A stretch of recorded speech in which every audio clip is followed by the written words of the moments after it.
কালো জিরা কারা কারা দৈনিক খাও? হাত উঁচু করো তো। আচ্ছা, অনেকে কালো জিরা খায় না। শোনো, আমি তোমাকে সত্যি কথা বলি, কালো জিরা ব্রেইনের যে ইনফেকশন হয় না, ব্রেইনের খোসর মোসর, এইটা ধ্বংস করতে, এইটার বিরুদ্ধে ফাইট করতে সবচেয়ে ভালো একটা উপাদান হচ্ছে কালো জিরা। কি নাম বলো? তোমাকে বলছিলাম খেয়াল আছে, ব্রেইনের মধ্যে এক রকমের পানি আছে, এই পানিটা সবচেয়ে পছন্দ করে এরকম একটা উপাদান হচ্ছে মধু। কি উপাদান?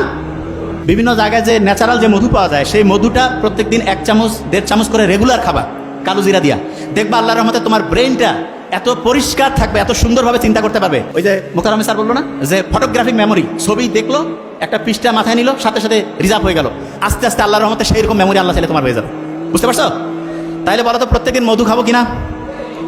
কালো জিরা প্রত্যেকদিন। যারা মেডিকেলে পরীক্ষা দিবে কয়টা বক্স পড়বে দৈনিক? যারা ঢাকা ইউনিভার্সিটিতে দিবে তারা? যারা 2টায় দিবে কয়টা? 6টা। 2টায় দিলে 6টা। আচ্ছা, হঠাৎ করে মেজাজটা গরম হয়ে যায়, মাথাটা একটু খোঁচর মোচর করে, আছে না এরকম অনেকের? ওই সময় একটা কাজ করবা, সেটা কি বলি? ওই সময় খুব সহজ কাজ, সেটা হচ্ছে কি জানো? চোখ বন্ধ করবা। করো করো, করছো? চোখ বন্ধ করে চিন্তা করো যে তুমি যে জায়গায় চান্স পাইতেছো সেই জায়গায় চান্স পেয়ে গেছো। চিন্তা করো তো, ভালো লাগতেছে? আচ্ছা, একটা জিনিস বলি, পরীক্ষার হলে অনেক সময় খেয়াল পড়ে না, তখন চোখ বন্ধ করলে পড়াটা মাথায় আসে না। কারণটা কি জানো? চোখ হচ্ছে আমাদের প্রায় 80% সেন্স, মানে আমরা আমাদের ব্রেইনের যে খরচ 80% চোখ করে। কে করে? শোনো, একজনের চোখের দিকে তাকালে বোঝা যায় না সত্যি বলতেছে না মিথ্যা, এ ভালো চাচ্ছে না খারাপ, বোঝা যায় না? বলে না, চোখটা মানুষের মনের যে প্রতিচ্ছবি, সেটা চোখের মাধ্যমে প্রকাশিত হয়। তোমার একটা পড়া মনে আসতেছে না, তার মানে ব্রেইনে যে জায়গায় পড়াটা রাখছো সেই জায়গা থেকে নেটওয়ার্ক ঠিকভাবে কানেকশন পাচ্ছে না। কানেকশন করার জন্য অনেক সময় তুমি দেখবা হঠাৎ করে তোমার বাসায় কারেন্ট লো ভোল্টেজ হয়েছে বা কারেন্ট চলে গেছে, তখন আমরা এরকম করি না, কিছু কিছু জিনিস বন্ধ করে দিয়ে ফ্যানটা আর যেটা খুব প্রয়োজনীয় সেটা চালু রেখে আমরা সব বন্ধ করে দেয়, যে ভোল্টেজটা একটু ঠিকভাবে এটা পাও। ঠিক তেমনি করে তোমার ব্রেইনের ভোল্টেজে তখন কম বেশি হয়েছে, এই ভোল্টেজটা তখন কিভাবে আসবে? ঠিক চোখ বন্ধ করছো, করছো না? তখন এই শক্তিটা তো খরচ আর হচ্ছে না, তখন ও খুঁজতেছে পড়াটাকে, এবং পড়াটা খুঁজে আলহামদুলিল্লাহ চলে আসলো। আরেকটা জিনিস দেখবা, হঠাৎ করে তোমার একটা পড়া মাথায় আসতেছে না, দেখিও পরীক্ষার হল থেকে বাড়ি হইছো, ওই সময় মাথায় আসছে, হয়েছে এরকম হয় না? আচ্ছা, অনেকে কবে এটা কেন হয়?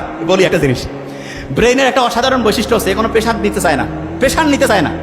তার মানে তুমি পরীক্ষার হলে পরীক্ষা দিচ্ছ, তোমার একটা পড়া মাথায় আসতেছে না, ওই যে জায়গা থেকে বেরিয়েছিলাম, প্রথম কাজ হচ্ছে চোখ বন্ধ করা। কি করবা? বলো না কেন? চোখ বন্ধ করার পরে বুক ভরে শ্বাস নাও, এরকম করে 3 থেকে 5 বার নিবা এবং ছাড়বা। ওই সময় ব্রেইনের যেই জায়গাটায় তথ্যটা রাখছিলা সেটার সাথে নেটওয়ার্কিং ব্যবস্থাটা স্ট্রং হয়ে যাবে, দেখবা যে ইনশাল্লাহ মাথায় চলে আসছে। আর যদি না আসে তখন ওই প্রশ্নটা একটু রিজার্ভে রাখবা, রেখে ওই জায়গাটা ফাঁকা রেখে অন্য জায়গায় হচ্ছে পড়া শুরু করবা, অন্য জায়গায় লেখা শুরু করবা, এবং করার পরে হঠাৎ করে দেখো চট করে মাথায় চলে আসছে, হয় না? হয়, তখন ওই জিনিসটা লিখবা। ক্লিয়ার? আচ্ছা, অনেক স্টুডেন্ট আছে ওর পড়া কিন্তু মাথায় থাকে না, কয় ভাই আমি অত ভালো স্টুডেন্ট না, বলে না এরকম? এই কার কার আছে পড়া সহজে খেয়াল থাকে না? হাত উঁচু করো তো। আচ্ছা, কোনো সমস্যা নেই, আলহামদুলিল্লাহ, এটা ভালো।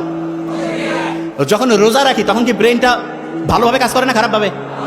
আচ্ছা, আমরা যদি অন্যের প্রশংসা করি ব্রেইনের জন্য ভালো না খারাপ? মায়ের দিকে যদি আন্তরিকতার সাথে তাকাই ব্রেইনের জন্য ভালো না খারাপ? আচ্ছা, নামাজের পরে আল্লাহ বলছে না যে কাজে বের হয়ে যাও নামাজের পরেই, তাহলে নামাজের পরে যদি আমি কাজের মধ্যে চলে যাই, এটা কি ব্রেইনের জন্য ভালো না খারাপ? আচ্ছা, সকালে যখন আমি ঘুম থেকে উঠি আমার ব্রেইনে ওই সময় কিন্তু হচ্ছে ওই যে ফ্লো স্টেটটা তৈরি হয়। কোন স্টেট? Flow state. এই ফ্লো স্টেটটাকে আমরা আলফা স্টেটের সাথে মিলাইতে পারি। আলফা কি নাম? আলফা। ওই সময় 1 ঘন্টায় 5 থেকে 10 ঘন্টার পর পড়া যায়, 1 ঘন্টায় 5 থেকে 10 ঘন্টা। আচ্ছা, ফজরের নামাজের পরে ভোর 5টা-6টা থেকে যদি আমি সকাল 8টা-9টা পর্যন্ত 3-4 ঘন্টা পড়ি, প্রায় 20-25 ঘন্টার পড়া হয়ে যাবে। কতক্ষণ? এই বলো না কেন?